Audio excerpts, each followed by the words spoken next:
जय हिंद। Welcome to my YouTube channel Niket Kumar English classes. एक बार आप लोगों को फिर से स्वागत है मेरे YouTube channel Niket Kumar English classes में। तो आप लोग जानते हैं कि हम लोग अभी समरी पढ़ रहे हैं, जो कि हम लोग कुछ समरी कर चुके हैं और कुछ थोड़ा बहुत बाकी है, तो उसको हम लोग चलिए कर लेते हैं।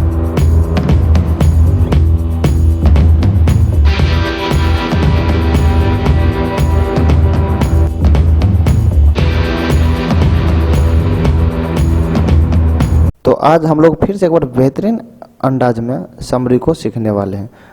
तो सबसे पहले ये जो स्टेटमेंट आप लोग देख रहे हैं, ये जो लिखा how to write a summary, that means कहने का मतलब ये है, यानी कि किसी भी समरी को हम लोग कैसे लिखते हैं। तो उसमें हम लोग साथ ही साथ ये भी पढ़ते हैं किसी भी समरी को कैसे लिखते हैं, और फिर समरी को भी लिखते हैं और उसका हिंदी मीनिंग भी समझते हैं। तो चलिए हम लोग स्टार्ट करते हैं। तो सबसे पहले अपना पोएम नाम डालना होता है। जब पोएम नाम को डाल देते हैं उसके बाद अब ये पोएम नाम जो है, तो ये तो ऑब्वियस सी बात है, पोएम है, तो लिख सकते हैं is a poem composed bye. कहता है यह एक कविता है जिससे रचित किया गया है, किसके द्वारा, उसका नाम डाल देना है। तो पोएट नेम यहाँ पर डालना है, उस पोएट का नाम जिन्होंने इस कविता को रचना की है, और इस पोएट के बारे में कुछ बता देना है। That means about poet. जब आप लोग अबाउट पोएट लिख देंगे तो उसके बाद आपको लिखना होता है इन दिस पोएम, इस कविता में क्या कहते हैं कवि। तो यहाँ पर एक स्टेटमेंट आपको डालना होता है, ही या सी, उसके बाद describes, talks, expresses, that's all. ये कंप्लीटली अप टू यू, ये आपके ऊपर डिपेंड करता है जो भी डालना हो। उसके बाद आपको यहाँ पर थीम डाल देना होता है। देन आपको 2 पैराग्राफ लिखना होता है, जो कि एक पैराग्राफ 1 होता है और पैराग्राफ 2। अब ये जो देख रहे हैं पैराग्राफ, ये अपना समरी का बॉडी होता है। जब यहाँ तक आप लोग कर लेंगे तो इसका अंत करना है। तो अंत करने के लिए सबसे पहले हम लोग लिखते हैं so we can say that. जब so we can say that लिखेंगे उसके बाद अपना लिखेंगे कमेंट, यानी कि ये कविता आपको कैसा लगा, एक कमेंट डाल देंगे। तो चलिए हम लोग सबसे पहले इसमें पता कर लेते हैं पोएम का नाम क्या होना चाहिए, जिसको हम लोग पढ़ेंगे उसका नाम पता कर लेते हैं, और उसको किसने लिखे उसका पोएट का नाम पता कर लेते हैं, और इस पोएट के बारे में हम लोग इसमें पता कर लेते हैं, यानी कि अबाउट पोएट। इसको जगह फिलअप करने के लिए हम लोग उसको रिमेंबर कर लेते हैं। और इन दिस पोएम जो आप लोग देख रहे थे, ये हर समरी में यहीं पर रहेगा। उसके बाद ही या सी, डिस्क्राइब्स, टॉक्स, एक्सप्रेसेस विद, ये भी फिक्स रहेगा। और थीम्स यहाँ पर चेंज होगा, तो थीम्स को भी हम लोग जान लेते हैं। और पैराग्राफ 1, पैराग्राफ 2 तो ऑब्वियस सी बात है, बड़ी है तो ये तो चेंज होगा ही होगा। यही दोनों पर आपको थोड़ा मेहनत करना होगा और थोड़ा रिमेंबर करना होगा। अब लास्ट में हम लोग लिखते हैं so we can say that, ये भी यहाँ पर फिक्स रहता है, और कमेंट को हम लोग पता कर लेते हैं। चलिए हम लोग सबसे पहले पोएम का नाम को पता करते हैं। तो पोएम नाम आपका यहाँ पर हो जाएगा स्नेक या द स्नेक, और यहाँ पर इसका पोएट नेम होगा D.H. लॉरेंस। अब D.H. लॉरेंस है, इसके बारे में हमको बताना है, इनकी अबाउट पोएट। अब D.H. लॉरेंस क्या थे, he was an English poet and a novelist too. कहता वे एक अंग्रेजी पोएट थे और नोवेलिस्ट भी थे। जब यहाँ तक हम लोग लिख लेते हैं तो उसके बाद डालना पड़ता है थीम, यानी कि इसमें उन्होंने क्या वर्णन किए हैं। तो थीम में उन्होंने बोले हैं he has narrated the memory of A hot day when he encounters a snake. कहता है he has narrated the memory of A hot day. कहता है एक गर्म दिन के याद वो दिलाते हैं जब ही इनकाउंटर्स ए स्नेक, जब वो एक स्नेक को मारते हैं वहाँ पर, यानी कि मारते तो नहीं है लेकिन मारना चाहते हैं वहाँ पर। इस कविता में आप लोग यही देखेंगे। और लास्ट में कमेंट अपना डालना होता है, जहाँ पर so we can say that लिखते हैं उसके बाद वाला जो सेंटेंस लिखेंगे काफ़ी बेहतरीन सेंटेंस होता है। It's really a fantastic poem by D.H. Lawrence where he has beautifully shown the changing nature of human. तो यहाँ पर ये स्टेटमेंट डालने के बाद काफ़ी इंटरेस्टिंग समरी हो जाता है।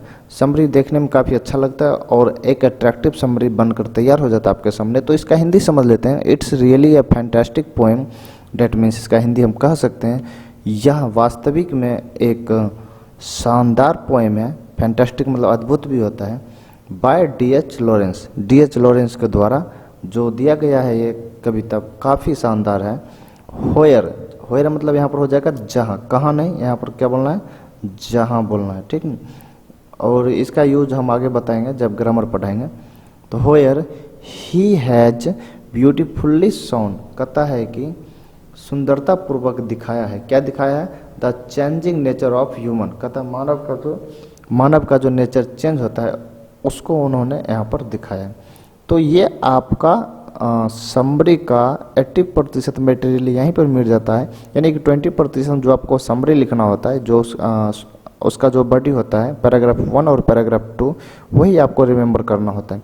तो चलिए हम लोग स्टार्ट करते हैं। सबसे पहले अपना पोएम नाम डालना होता है, तो वो पोएम नाम है स्नेक। इसको हम लोग इन्वर्टेड कोमा के अंदर में रखते हैं। उसके बाद लिखते हैं is a poem composed bye, ये तो फिक्स रहेगा। Is a poem composed bye जब हम लोग लिखते हैं तो इस स्नेक का जो पोएट है उसका नाम डालना है। तो उसका नाम आप लोग जानते हैं D.H. लॉरेंस। जब D.H. लॉरेंस यहाँ पर आप लोग लिखेंगे तो इनके बारे में कुछ बताना है, यानी कि अबाउट पोएट। तो ये क्या थे, मैंने लिख के दिया हूँ आपको, एक बार बैक करके देख सकते हैं। तो मैंने लिखा he was an English poet and novelist too, और वो एक नोवेलिस्ट भी है। एक इंग्लिश पोएट तो है और साथ ही साथ क्या है, नोवेलिस्ट भी है। अब उसके बाद डालना है इन दिस पोएम, कहता है इस कविता में उन्होंने क्या वर्णन किए हैं। तो he has narrated the memory of A hot day when he encounters a snake, कहता है उन्होंने एक गर्म दिन के याद को दिलाते हैं जब वो स्नेक को मारना चाहते हैं। इसका भी हिंदी में बता चुका हूँ। उसके बाद चलिए आप पैराग्राफ 1 कैसे लिखते हैं। तो पैराग्राफ 1 लिखने से पहले सबसे पहले हम लिख देंगे हियर। हियर मीन्स यहाँ कवि कहते हैं, यहाँ कवि क्या कहते हैं, द पोएट सेज, कवि कहते हैं कि मतलब द पोएट सेज। और यहाँ पर जो पूरा पैराग्राफ 1 है वो यहाँ पर डाल देना है। आप लोग देख सकते हैं in the month of July when the poet goes to, कहता है जुलाई के महीने में जब पोएट जाते हैं, कहाँ जाते हैं, ड्रिंक, टू ड्रिंक यानी कि पीने के लिए। At his water trump he sees a snake before him at his water trump, the poet is now confused between his education to kill and conscience to treat as a guest. तो इसका हिंदी समझ लेते हैं। चलिए यहाँ पर तो आप जानते हैं in the month of July, जुलाई के महीने में जब the poet goes to drink at his water trough, water trough का मतलब होता है पानी कुंड, कहता जब वो वाटर ट्रप के पास पानी पीने के लिए जाते हैं, ही सीज वे देखते हैं अ स्नेक एक सांप को, before him at his water trough, कहता पानी कुंड से पहले वो एक स्नेक को देख लेते हैं, सांप को। यानी कि जब वो पानी पीने के लिए जाते हैं तो पीने से पहले उन्होंने एक सांप को देखते हैं। और the poet is now confused, अब कभी वहाँ पर कन्फ्यूज्ड हो जाते हैं, यानी कि दुविधा में पड़ जाते हैं, असमंजस में पड़ जाते हैं, बिटवीन किसके बीच, हिज एजुकेशन अपने शिक्षा, टू किल एंड कंसेंस अपने शिक्षा और विवेक के बीच, यानी कि उसको मारो या ना मारो इसके बीच में वो कंफ्यूज हो जाते हैं। टू ट्रीट इट, कहता है to treat it as a guest, यानी कि एक गेस्ट के रूप में। डेट मीन्स पूरा स्टेटमेंट का हिंदी हो जाएगा। जुलाई के महीने में जब कभी अपने पानी कुंड में पानी पीने के लिए जाता है तो उसे एक सांप दिखाई देता है जो उनसे पहले उनके पानी के कुंड के पास होता है। कभी उसको मार देने की अपनी शिक्षा एवं अतिथि के रूप में व्यवहार करने के अपने विवेक को लेकर उलझन में पड़ जाता है। ये पैराग्राफ 1 हो गया। और सेकंड पैराग्राफ हो जाएगा in the same way the poet throws a clumsy log, कहता है कि सेम वे उसी तरह जब पोएट एक क्लम्सी लॉग फेंकते हैं, डेट मीन्स एक लकड़ी का टुकड़ा फेंकते हैं, टुवार्ड्स यानी टुवार्ड्स द स्नेक, सांप की तरफ एक लकड़ी का टुकड़ा फेंकते हैं, तो होता क्या है, the snake returns to the same fissures, कहता स्नेक जो है वहाँ पर रिटर्न हो जाता है, यानी कि उसी दरार में फिर से, फिशर्स मतलब दरार होता है, उसी दरार में फिर से रिटर्न हो जाता है, where he had come from, जहाँ से वो आए थे। एट द एंड, कहता अंत में, द पोएट रिग्रेट्स, पोएट को पछतावा होता है, हिज डिसीजन ऑफ हिटिंग, वो जो हिटिंग का जो डिसीजन लेते हैं उसको लेकर के उन्हें पछतावा होता है।